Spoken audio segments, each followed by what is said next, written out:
Conjugare, Centro Português de Apoio à Pesquisa Científica e à Cultura. Acreditamos que as ciências e as artes mudam o mundo.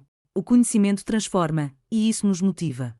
13ª Jornada Virtual Internacional em Pesquisa Científica, com o tema Educação, Sociedade e Práticas Educativas.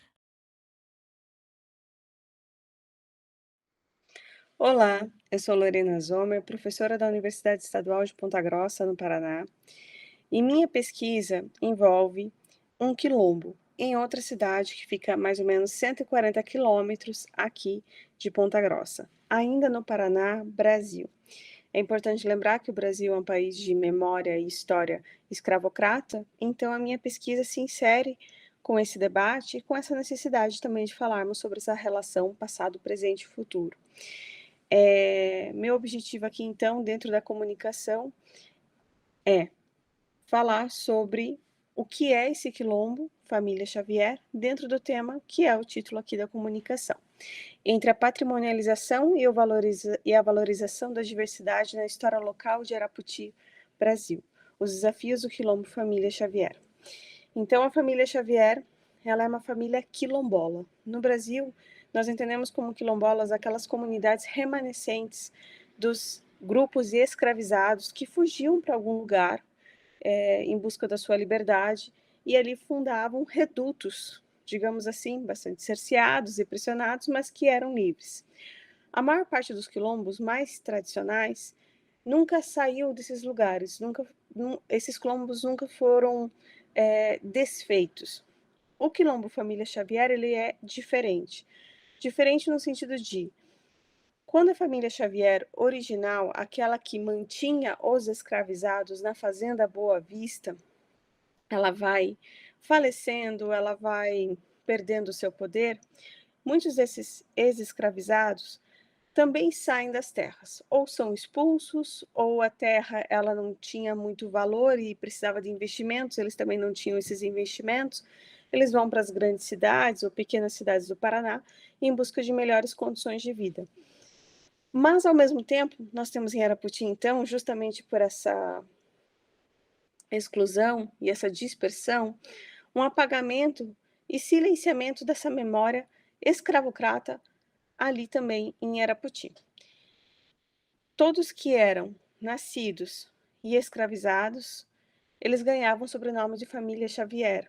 Então, por isso que são reconhecidos dessa forma também. Não se sabe os sobrenomes originais dos escravizados. Isso aconteceu durante o século XX. A partir de 2005 até 2015, começa um processo de associação dessas famílias que estão dispersas pelo Paraná. E o objetivo principal é se reconhecer como família Xavier. Então, funda uma associação em 2015. Essa associação consegue recolher diversos dados, fontes, documentos que comprovam que a ascendência deles é da Fazenda Boa Vista, que pertencia àquela família Xavier. Então, com isso, eles são reconhecidos em 2018 como Quilombo Família Xavier pela Fundação Palmares, que é uma instância, uma instituição máxima no Brasil nesse assunto. Um outro ponto é que, alguns anos depois, eles também tiveram reconhecidos como sítio arqueológico, um cemitério de escravizados e a casa-sede da Fazenda Boa Vista junto a uma capela. São 3 lugares de memória separados por 1 quilômetro, mais ou menos, de distância, em que representam, então, esses lugares, espaços que nunca foram destruídos totalmente ao mesmo tempo, que também guardaram elementos que permitem um trabalho arqueológico muito importante. Esse reconhecimento foi feito pelo INFAM, que é a instância máxima no Brasil de reconhecimento patrimonial.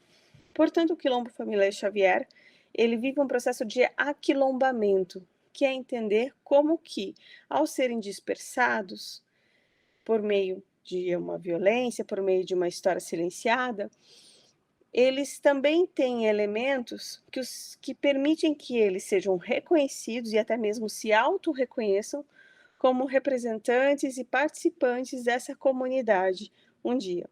É muito importante entender isso, porque a história de Arapoti, dessa cidade, ela não pode ser narrada apenas pela presença de outros grupos imigrantes. Ela precisa ser narrada também pelos grupos, que foram mais marginalizados e silenciados. Então, se vocês observarem na história do quilombo, é um quilombo que busca reconhecimento não só do seu espaço, e já tem isso institucionalmente, mas também do entendimento de si, de um letramento racial, de um letramento no que diz respeito à própria ideia do que é ser quilombo. Uma das questões que eu venho trazendo em relação ao quilombo é justamente, além do debate, por exemplo, do acesso à capela, à sede da fazenda, bem como ao cemitério dos escravizados, é que eles possam ir e vir sobre esse lugar como se fossem deles. Então, eles mantêm isso também como uma política de luta, ao mesmo tempo que debatemos isso. Porque essa fazenda ela pertence a um particular e não necessariamente a eles. E é um processo bastante jurídico, digamos assim. Também é muito importante entender que esses espaços, para eles, e isso é dito para nós, pesquisadoras e pesquisadores do tema, por meio de entrevistas orais, que certamente é uma das melhores metodologias para nós entendermos como que as pessoas se percebem e se constituem a si, especialmente dentro dessa ideia do quilombo família Xavier, mas como que eles entendem esse lugar, o casarão e o cemitério, como um lugar que faz parte de algo deles. Então, por exemplo, eu tenho uma fala que é da Edilene, ela diz o seguinte: nós estamos já há algum tempo lutando por esse resgate cultural, para que a história dos nossos antepassados não se perca. Alguns anos atrás ali, o cemitério, o casarão, eles estavam bem denegridos.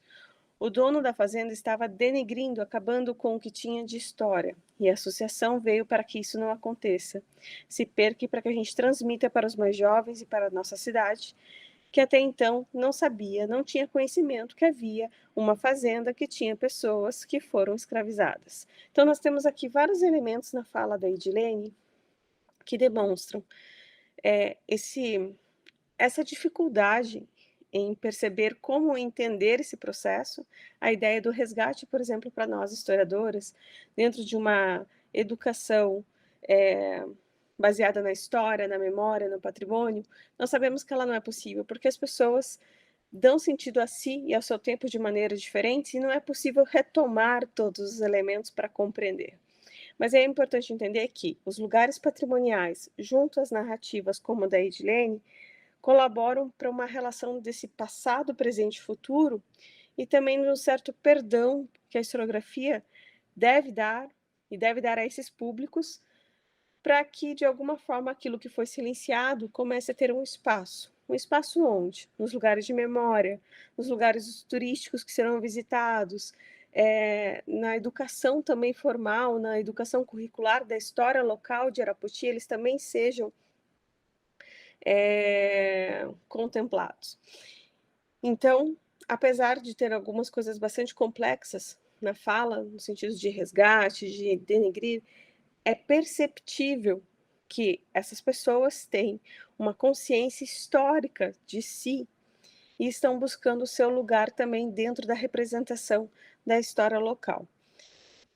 Mais que isso, é importante também considerar que essas narrativas que vêm da história oral são conduzidas principalmente hoje por uma direção de mulheres que vem questionando os lugares da memória em que elas ocupam, como Quilombo Família Xavier, e para nós, historiadoras, entender que, quando pensamos numa relação entre educação, história, memória e patrimônio, também estamos falando sobre lugares de disputa, sobre como que esses lugares formam espaços de memória, mas que não são espaços sacralizados e prontos, eles continuam em disputa. Então, minha pesquisa é sobre isso. Gostaria também de dizer que é uma pesquisa em andamento e pretendo fazer, além disso, pensando muito mais em como eles vão ser inseridos na educação local e até mesmo numa historiografia paranaense. Até mais. Realização, Conjugare, Centro Português de Apoio à Pesquisa Científica e à Cultura. Apoio, Editora Cravo. Inscreva-se no canal, comente, curta e compartilhe. Obrigado por assistir.